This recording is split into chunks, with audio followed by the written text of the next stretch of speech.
High, কেমন আছিস তোরা? তোদের তো রেজাল্ট বেরিয়ে গেল, আর অনেকে কমেন্টও করেছিস।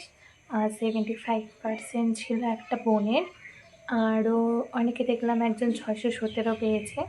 অনেক ভালো নাম্বার পেয়েছিস, মন খারাপ করার কিছু দরকার নেই, অনেক ভালো নাম্বার পেয়েছিস তোরা। দেখ, এই কয়দিন একটু নাম্বার নিয়ে মাতামাতি হবে, কিছু করার নেই, কিন্তু সত্যি কথা বলতে অনেক ভালো নাম্বার পেয়েছিস। তো এবার কথা হচ্ছে সাবজেক্ট চয়েস কী নিয়ে পড়বি, ঠিক আছে? তো একজন বোন আমাকে কমেন্ট করেছে, ওই বোন বললো ও সায়েন্স নিয়ে পড়বে। হ্যাঁ, অবশ্যই সায়েন্স নিয়ে পড়বি, তোর ইন্টারেস্ট আছে, একদম ঠিক আছে। এবারে আমি এটা বলার কেউ না কারা সায়েন্স নিয়ে পড়বি বা কারা আর্টস নিয়ে পড়বি বা কারা কমার্স নিয়ে পড়বি। নিজেদের কোনটাতে ইন্টারেস্ট সেই হিসাবে তোরা করতে পারিস, ঠিক আছে? তো প্রথমে আসি, আমি যেহেতু সায়েন্স নিয়ে পড়েছি তো সেটা আমি লাস্টে বলবো।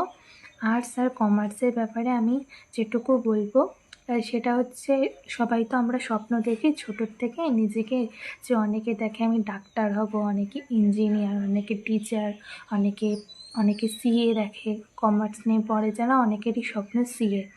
তো যারা কমার্স নিয়ে পড়তে চাস তাদেরকে স্পেসিফিক্যালি আমার সেভাবে আমি কিছু জানি না, এই স্ট্রিম সম্বন্ধে আমার জ্ঞান নেই, তার জন্য আমি কাউকে মিসগাইড করতে চাই না। তোরা এসব বিষয়ে একটু নিজেরা নলেজ নেওয়ার চেষ্টা করিস। এরপর আসি আর্টস, যারা আর্টস নিয়ে পড়তে চাস সাবজেক্ট চয়েসটা খুব ভালো করে করিস। অনেকে থাকে পিএইচডি করতে চায়, অনেকে থাকে অনার্স পড়তে চায়, তারা ওই হিসাবে সাবজেক্টটা চয়েস করে নিস।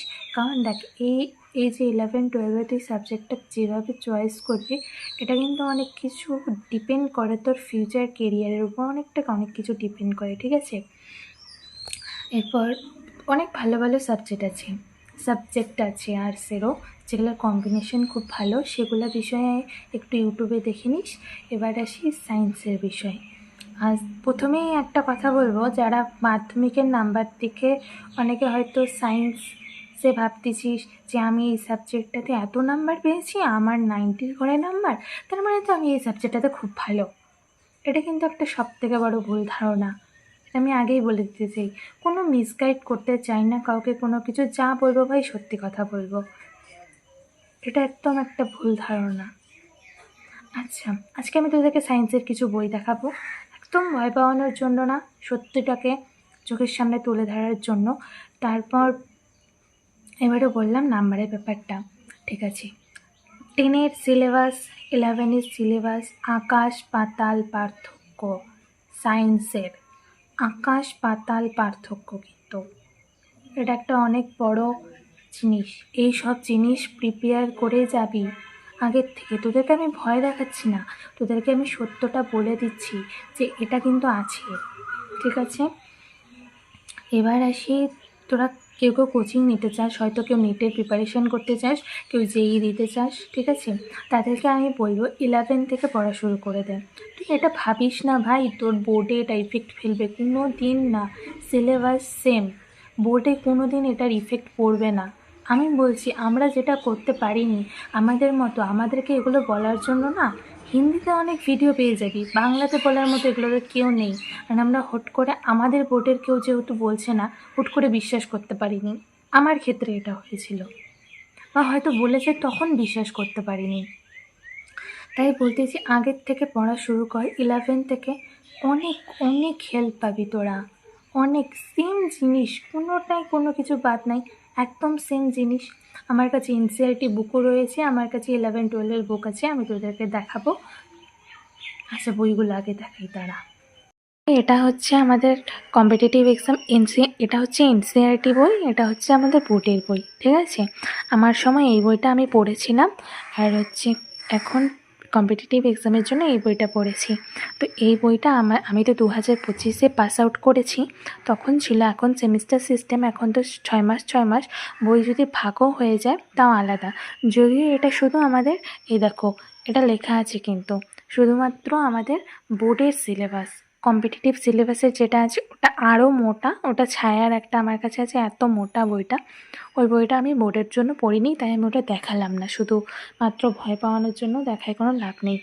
আচ্ছা, আর এই বইটা আমাদের এনসিইআরটি, আমি এটা পড়েছি, তো বই আমি তোমাদেরকে দেখাই দিলাম। শুরুর থেকে ভালো করে কনসিস্টেন্সি মেনটেন করে প্রতিদিন 2 ঘন্টা 4 ঘন্টা স্কুল ছাড়া নিজে সেলফ স্টাডি করার চেষ্টা করো। ক্লাস 11টাতে সবারই ব্যাকলগ হয়ে যায়, সবার খুব খারাপ যায়, আমিও তার ব্যতিক্রম কিছু নই। তার জন্য বলছি চেষ্টা করো 2 ঘন্টা 4 ঘন্টা পড়ার ভালো করে, ঠিক আছে? আর ক্লাস 11-এ অনেকেরই নাম্বার কমে যায়, এটা কোনো কিছু নতুন নয়, বেশিরভাগেরই।